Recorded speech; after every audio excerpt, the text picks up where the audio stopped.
Okay, so what if I were to tell you that there used to be a time in which someone who used to believe in government conspiracies wouldn't be labeled as a suspicious racist right off the bat? Yeah, I know it's hard to believe, but there actually used to be a time where when I was a teenager, which was about fuck me, over 10 years ago. That hurts to say. I used to be really big into like paranormal stuff. We even had like a whole club dedicated to it at my school. And naturally, when you discuss like paranormal stuff, you inevitably run into like stuff about aliens. And when you run into stuff about aliens, you inevitably go down the rabbit hole of government conspiracies. But that was in a time where that stuff was a lot more harmless, you know? Nowadays, the community has degraded so much that it has become just the festering cesspool of racists and dejected white supremacists trying to find some way to pin all their problems on. But before all that collapsed in on itself, I used to be an ardent believer in the idea of ancient aliens, which, for those of you who may not be in know, is the theory that aliens were heavily involved in our ancient past, gave us a lot of the knowledge about like math, architecture, farming, like all the stuff that allowed us to like create civilizations. All of that was given to us by aliens from beyond the stars, and they have been part of our history, like guiding us slowly throughout all the ages until they just either disappeared or they're still involved in a history right now. And I've kind of fallen out of it over the years because I just come to learn that there's a lot of holes in that theory, especially when you learn like actual history, because it turns out it's a lot more complicated than that, and that we know for a fact that humans are capable of like absolutely stunning feats, and you don't need like some kind of space god to come down and bestow it all for us. This video isn't about trying to prove or disprove like whether it's true or not. Like that's kind of like getting into an argument with someone about arguing about whether God even exists, and that's just a losing battle for both sides. No, I think the more important question to be asking is how can someone believe in something so ridiculous in the first place? Because let's face it, every single faith has weird shit in it that if you try to tell a normal person out of context, make them go, the fuck is wrong with you? Like Christianity has like a man who walks on water, is able to like bring the dead back to life just by tapping them, and Buddhism has like a guy who somehow became all-knowing just because he sat underneath a tree for a couple days and nearly starving himself. Like they, if he told someone that off the road, they'd be like, yo, what kind of drugs were I tripping back then, and where can I get some? So every faith has like nonsensical stuff in it. So the question isn't so much like whether or not it's real, it's why do people get so invested in these things in the first place? And I think Ancient Aliens is the perfect way to try and like explore that, because a lot of people can agree across, like, no matter where you come from, it's pretty bonkers. Like, even when I was deep into it, I was like, yeah, this is weird, but... So how does this happen? It's actually a bigger discussion about the nature of truth itself, and this is more of like a discussion about how do people create beliefs in the first place, and how they form truth.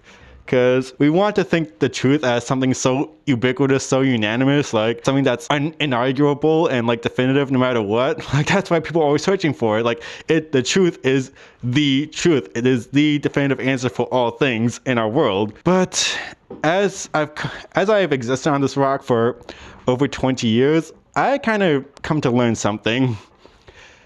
People don't actually want the truth.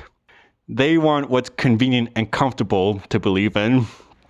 What I mean by that is people don't actually want what's objectively true. They just want whatever fits in their narrative, whatever fits in their worldview. Let's take two examples, science and religion.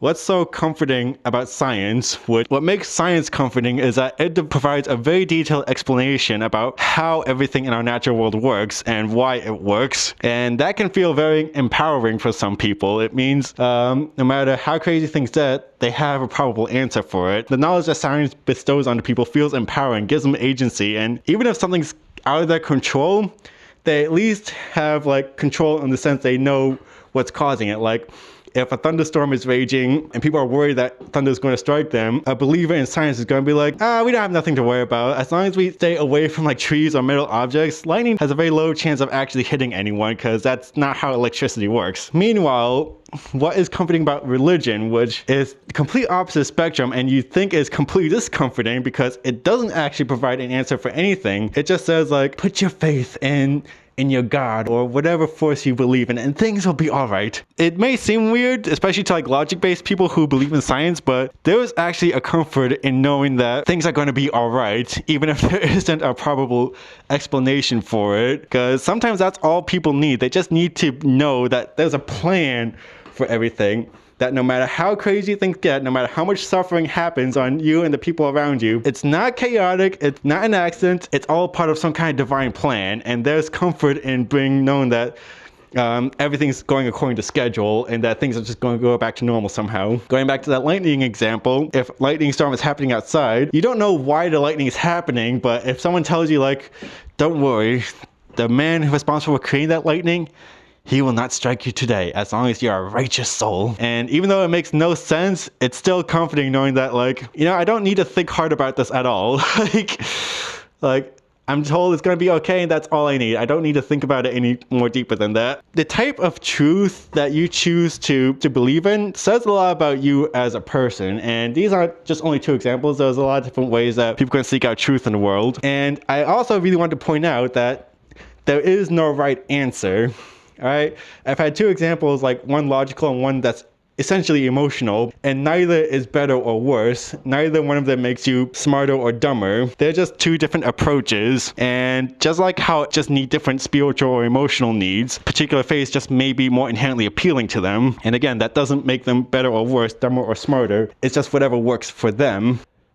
So the fact that people seek out what's naturally more comfortable for them personally also explains why conspiracy theories are popular. The whole onus of a lot of these like faith systems is about trying to figure out why the world is the way it is. For conspiracy theorists, it's the government or the Illuminati or the Jews or whatever governmental body they want to like conjure up or whatever boogeyman the whole idea is that all of the craziness that happens in the world is caused by a handful of people. It's not the result of like overly powerful men who have absolutely no like foresight and have no self-control and just have all this influence that serves their own selfish needs and have no idea how it's affecting billions of people. No, all of this has to be some kind of devious plan to take over the world, because just like with God, everything that causes suffering in the world has to have a reason. All the reasons why the world is like such a mess right now is such a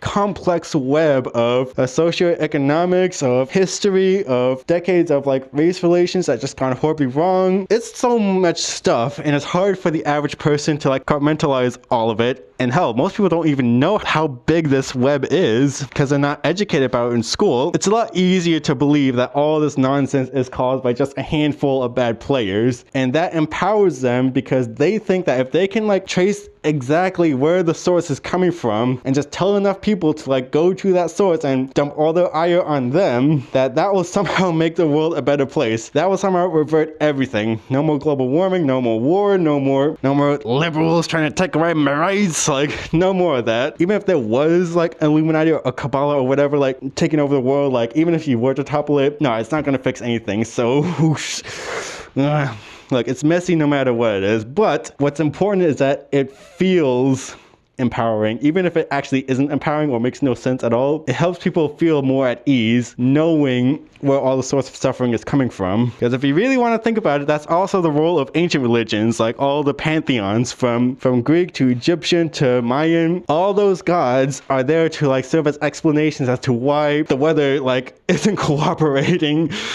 Hey, why isn't it raining? Why isn't the harvest like on schedule this year? They just sacrificed the goats? No. Well, then that's right. Go sacrifice the goat and we'll finally be able to eat. Makes absolutely no sense once you realize what's going on, but people need something to grasp on to help contextualize the craziness in the world. So, what the hell does any of this has to do with ancient aliens? Because, again, we're talking about how truth is comforting or convenient, and the ancient alien narrative is very appealing, very comforting to a certain set of personalities in the world. Life is full of uncertainty and mystery, especially in our past, because we still don't have all the pieces, and there's no way to prove or disprove it. And moreover, the narrative of the ancient alien theory says that these creatures are still around to this day, so there's still a chance that they can unfuck all this at some point if things get really bad. And trust me, that's really reassuring to hear in this day and age where we don't know if we're going to be able to like fix this mess. And well, we kind of have to believe we can fix this mess because we have to assume no one else is going to. But in case we don't, it brings a lot of like peace and calmness knowing like if we can't do it, someone else can. The ancient aliens are basically share the role of gods in that they are the controlling force behind everything. And you shouldn't have to worry about anything else because it's all taken care of. It's all part of the plan. The other reason why this narrative is so appealing is because it is a marriage of both scientific and spiritual mindset. It is logical in the sense that aliens are inherently a scientific concept and requires reasoning and logic to explain. Well, moon logic sometimes, but it's also spiritual in the sense that, as said before, the aliens function as deities. But I think the truth is that most people got into the ancient alien theories were teenagers in my generation. The first generation to see a steep decline in religious interests the world has ever seen. With the limitless knowledge the internet has bestowed onto us, we thought we were beyond the archaic ways of thinking about religion. We don't need gods, like that makes absolutely no sense. Like the church is a lie because your priests are like touching little boys, like it's hypocritical, it's backwards, it's the reason why all this bad stuff's happening in the world because all these like old white people are ruining everything based on their old beliefs. We don't need that anymore, so we're just going to completely discard it. We're going to find something new. That was the attitude of my generation, and some of these people went on to become hippies. Some people just became supposedly a-religious, or like they didn't have any belief system at all. But as it turns out, having no belief system is a belief system in and of itself. Like religion just seems to be one of those things about the human condition that you just cannot escape. People need something to believe in, and for kids like me, we chose to have ancient aliens. I'm going to be speaking from personal experience, but the other reason that ancient aliens were so enticing to me was because there was a kind of magic to it, you know? It was like this wondrous way of being able to combine science fiction, which is something I love so much, and make it reality. It put the thought in that the stuff that we love about space travel, about aliens, about all the stuff we see in Star Wars or Mass Effect, like all our favorite video games and TV shows and movies, all of that can potentially be real because these creatures not only have been doing this whole time, but they're still doing it. And there's just like a magic knowing that there's stuff out there, that this rock is not all that there is to it. And we'd much rather be out there in space having all these fun adventures with all these wacky aliens than being stuck on here dealing with all these crappy problems that we seem to have. Like ancient aliens was a form of fantasy fulfillment. It's a form of escapism. It distracted you from the painful real life questions like, why is this happening? How is this happening? And why isn't anyone doing anything about it? It kind of like preserves that childlike whimsy at an age when you're expected to grow out of it. But the thing about reality is that we can't run away from it forever. As we get older and real life problems become more and more overwhelming, some people choose to double down on their chosen ideology. They spend more time trying to find ways to justify it and become even more sensitive to people's questions, because when you become so enthralled in like a belief system, you make it part of your personal identity. And when someone questions your faith, that's questioning your own being. People take that as an insult, and that's why people get so snappy when they feel like they're being interrogated about their faith or their religion, because they take it as a personal attack. And that is a scary thing for a lot of people, because if their faith is wrong and they've been doing so many things that have actually been hurting people, that opens the door as to whether or not they may be bad people themselves. And people do not want to ask that about themselves, because it's a very uncomfortable question to ask, especially if people don't have like the emotional maturity to really look inside themselves to see if that's true. What's even more scary is that if their faith is wrong, like their faith is the way they guide through their entire world, it's their map of existence. If that is wrong, then what can they ever trust again, you know? It sends them into an existential crisis that they don't know how to navigate. So instead of doing that, they'd rather just keep doubling down on their chosen map, even if it's going in the completely wrong direction. So what does any of this mean for us? So what can we learn from any of this? What does this mean for us as a people, as a species, if this is how we just handle the nature of faith? We try to peddle science so hard to people, But I think the truth of the matter is that science just isn't going to be for everyone. Because like I said, even if science is responsible for actually giving us human progress in the world, even if it's the most legit form of faith out there, the truth of the matter is some people just do not have the stomach for it. And the truth of the matter is science still can't provide easy answers. Because again, that's the whole deal about faith to begin with, is that they have to provide easy answers for unanswerable questions. And for some things, like, science doesn't have an immediate answer because we're still lacking in the knowledge. But then there's just some things that there are just some things that the logical framework just cannot answer. Like, what is the meaning of life? Like, that kind of stuff. What is purpose? Like, how do you know what is good or what is bad? Like, these are things that logical frameworks cannot answer because these are emotional questions, not logical ones. I think the big takeaway from all of this is that when it comes to trying to like deal with people who are like deeply steeped into their beliefs, whether they're conspiracy theories or religious zealots or snooty people in science who try to like look down on everyone as simpletons, like, and when you have to deal with these people, you have to do it from, God, that sounds so fucking corny, but you gotta do it from a place of compassion.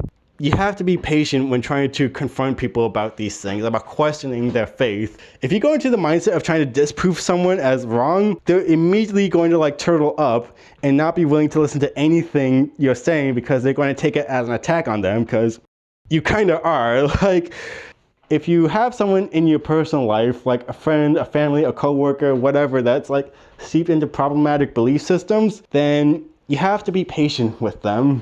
Instead of like being aggressive, ask them why they believe the things they do. Hear them out, and even if it is like batshit crazy, and let's face it, all of them are, you have to be comfortable with them first, because they'll be comfortable with you. You have to build a good camaraderie, a good repertoire with them first, because if they trust you, then they're more willing to be open to the things you have to say.